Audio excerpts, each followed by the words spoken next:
We're going to go over today how we find beautiful homes, how we wholesale them, and how we make pretty big checks, and now how our buyers get into turnkey situations with little to no money out of pocket. So with no further ado, I am going to share my screen. Give me 1 second. So with that being said, here is our little presentation. So for both of you guys who don't know, and for anybody who may be watching this on our YouTube channel, every Thursday at noon, I go live. I come on here and I give a little bit of a presentation about deals we've done, how we've structured them, and the reasons why. So for anybody who doesn't know who we are, my name is Mike. My fiance's name is Jay, and what we do is we have a creative financing business. We also have a rent-to-own business, and we also mentor students. So all across the board, we've put this all together over the past year. And since then, we've been moving in an upward direction to reach our goals. Now, if anybody can do it, if we can do it, I know anybody can do it. We're nothing special. We were fresh out of the box when we started, and it just takes consistent action. Honestly, that's really all it is. So getting into the nitty gritty and the reason that all you guys are watching, right? So this house that you see here, it is right outside of Pittsburgh. It was the owner's primary residence, and after he left, he turned it into an Airbnb and was looking to get rid of it. Was completely redone, like everything from soup to nuts, HVAC, windows, siding, paint, roof, new deck, kitchen. It was beautiful. So how did we find this house? How did we get them to say yes to seller financing? How did we structure it so it made sense for everybody, including the seller? And then how did we make money, right? That's always the good part. So we do most of all of our marketing unpaid. So we had at the time, right now we do paid marketing, and we do have a CRM. But at the time when we had this home, when we found it, we weren't doing paid marketing. We just have a proven method that we still continue to use today with our team. We had no CRM. We had no fancy gadgets. It was just all about organization, having the right methods, using a proven method that works, and consistently just sticking to the basics. So what does that mean? Whenever you're sticking to the basics, as time goes on, as you grow, your systems and processes may get more intricate, but at the end of the day, your foundation with how you started and how you became successful should never change. Your core values, what you see and what you view as a deal. Now with times changing and with the market changing, that all changes every day, right? This house at the time was worth about $240,000, and this was 5 months ago. Right now, I'm sure the house is worth closer to 220 to 210, and that's just with the market changing. But at the end of the day, the same proven methods that work. We use facts to back up our answers. We talk with the seller and make them feel comfortable and make sure that they know that they're in good hands, and that we're not here to at the end of the day to make sure that they always feel safe. So the address of the home, if you guys want to look it up so you know that it's real, it's 239 Wharton Furnace Drive in Farmington, PA. It's about an hour and a half southeast of Pittsburgh. So it's a very rural area, but an awesome Airbnb. It's right near Seven Springs ski resort. If you're not familiar with the area, it's awesome. It's a beautiful section. So what did we do, right? We have a script that we use that asks specific questions about the home, about the seller, their motivation, and it gauges all of this. So it helps us get to the next level in our search. So 1 second, guys. I think somebody else is trying to join. All right, here we go. So, right, we use our script to gain all this. So his motivation level was that the home was vacant. He had already moved. He didn't want to keep up with the upkeep. He had a mortgage on the house. It's just basically an added cost. He had it Airbnb, then he rented it, and the tenants did, just stop paying and then abandoned the house. So at that time, he just was done with it. So what did we do to make sure that he felt comfortable. So when we asked the magic question, will you do seller financing? And obviously it's a little bit more elaborate than that in our script. But we asked him what he needed, right? So you always ask what they need, and we go from there. So he owed right around $90,000 on a mortgage, and he said, I only want 160. I want what I bought it for, which was 110,000 plus any money I put into it. And I just want to be able to walk away with being a little bit positive at the end of the day. So we said, sure, no problem. At the time, that was almost 50, no, excuse me, that was almost $70,000 of free equity on a turnkey house. So right there alone, you don't only need to find fixer-uppers to get into a house with a major amount of equity. It's just about working with the seller and giving them what they want. Second is he had a mortgage. He wouldn't let us buy it subject to. What does that mean? We just buy the house for what he owes and he walks away. He doesn't get anything from it, but he doesn't lose anything. He wanted his equity. But since this house was vacant, he had already bought another house and he didn't need his money right now. His only concern was that he got his price. So how did we make sure he got his price, but we also got what we wanted? We explained to him what we can do.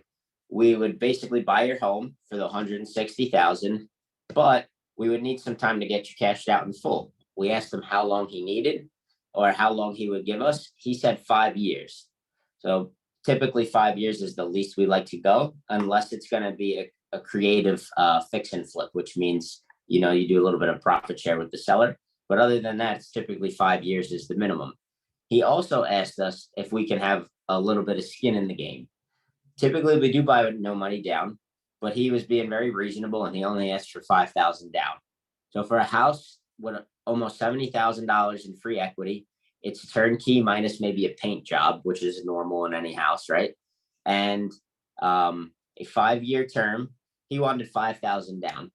Weren't going to blow the deal over 5,000 down, not a problem. So what happens with all the equity that he has as of today? And where does that go? What do we do with it? How does he get that money down the road?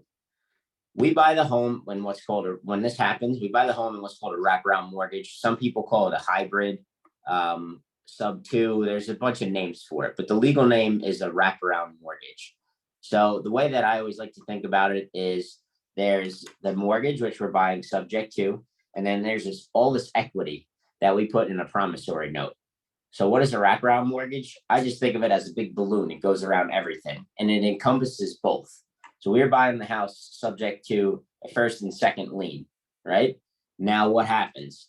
We make those monthly payments to his bank every month at a low interest rate, or our buyer if we assign it. Okay, so we're getting a low interest loan, which now loans are at 5-6%. We're making these payments on his behalf. All we have to do is come in and give him $5,000 of his equity up front. The rest of his equity goes into a promissory note with no interest and no payments. It's just a balloon at the 5-year mark. Now, for example, why would a seller want to do this? As I mentioned, the seller, his name was Shane, he didn't want to do anything but get his price. That's all he cared about. He didn't care about if he got it today or in 5 years. So we made sure that we locked him in there. We gave him a couple things that he wanted, such as the $5,000 down. And then not even a question for all of you, but when you go and you buy a home with a hard money loan, private money loan, stuff like that, typically you're going to incur holding costs immediately, right? So what happens when you need to go in and you need to paint the house? What happens when you need to go in and you're waiting to find a tenant? Those months where it's vacant are all holding costs. So what we always do is we build in a buffer period. Once we close on the home, we typically don't have our first payment until 60 days after closing. So 2 months. What does that do? It allows us to go in and paint the home. It allows us to find who we can rent in there, Airbnb, maybe we do a lease option, or for our buyer, it's the same thing. It cuts down on the amount of holding costs. So the amount of money out of pocket that you have to put into the house, right? So it gives you that buffer time. How do we do this? We just let them know that, look, we follow the typical mortgage standards. When you buy a house with a mortgage, you typically have 60 days until your first payment. So we just piggyback off of their methods. Typically sellers, they don't have anything to say about that. They're just like, yep, okay, that's understandable. And for those 60 days, the seller does continue to make those payments. So we own the home, the seller's making the payments while we own the home and while we're doing work. So we have time to find a tenant, put the work in, and then come back around and, make more money instead of losing money, right? So how did we find this? As I mentioned, well, the exact way we found it is by a Facebook group. He actually reached out to us directly. So we consider that a warm lead when a seller reaches out to you. And then from there, we just ran our script.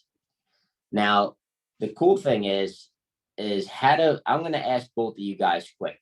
If you've ever, so whoever wants to answer, Brandy, I know you do a lot of wholesaling.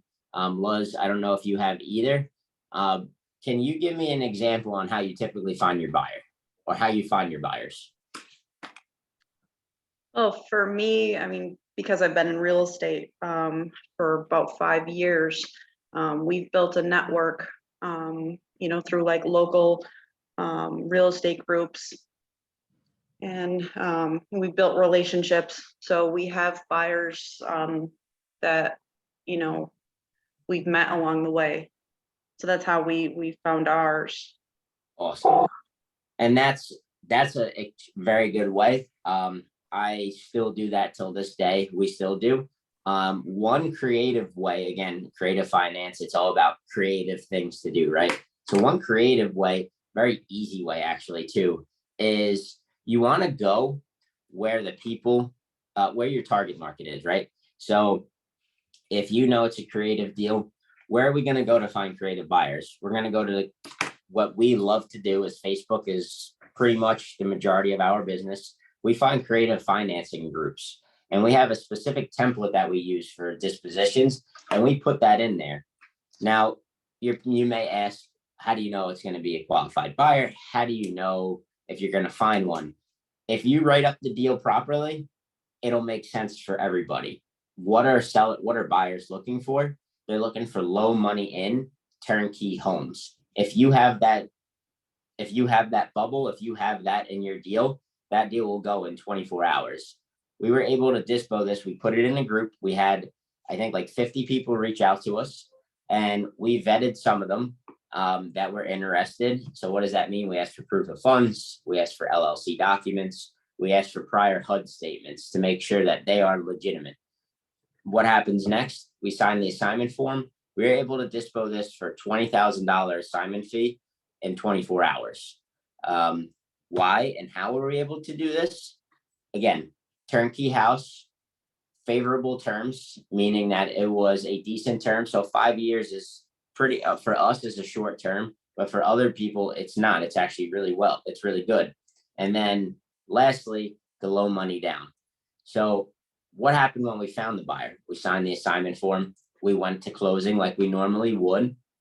And our transaction coordinator helps us with these buyers and with the seller along the way. So while we're in escrow, right? So while all the title work is being done, our transaction coordinator is actually training some of these buyers, if they're not fully familiar, with how to get insurance for a house that you're buying with creative finance, how to set up the payments with the seller and their portal, how to do all this, right? So at the end of the day, when the buyer closes, the seller feels comfortable. We know we did our job and we didn't pass this off to somebody who doesn't know what they're doing. And we didn't also set them up for failure. We don't want them to see the house get called due by the mortgage company. And we also don't want to see them hurt a seller. Maybe they don't have the best intentions. So it's very simple. It's very easy. My biggest thing that I want to tell everybody is your marketing needs to always be consistent. So we were able to dispo this. You won't be able to dispo anything if you don't have a deal. How do you get deals? Your marketing. How do you do marketing? You have to find a proven method that works for you and stick with it, right? So some people do mailers, some people do Facebook ads, some people do cold calling, some people do texting. Whatever your method is, stick with it. and stick with it for an elongated period of time until it works. Whether you have a slow month or a really good month, it doesn't matter. You always need to be consistent with your marketing. You can never have a lull.